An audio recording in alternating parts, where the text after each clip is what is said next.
খারাপ সময়টা হয়তো অতীত হয়ে যায়, কিন্তু মানুষের খারাপ ব্যবহারটা কখনো অতীত হয়ে যায় না।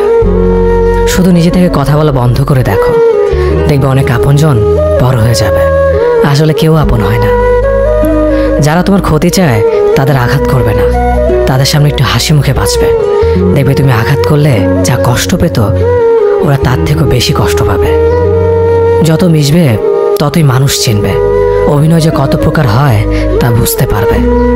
সবাইকে তোমার সত্যতা জানানোর দরকার নেই, যে যা ভাবে তা নিয়ে সমালোচনা করতে দাও। বেঈমান মানুষগুলো কখনো অপরিচিত মানুষ হয় না, খুব কাছের মানুষগুলোই বেঈমান হয়। মানুষ চেনা শুরু করলে এমনিতেই বন্ধুর সংখ্যা কমে যাবে, এটাই বাস্তব।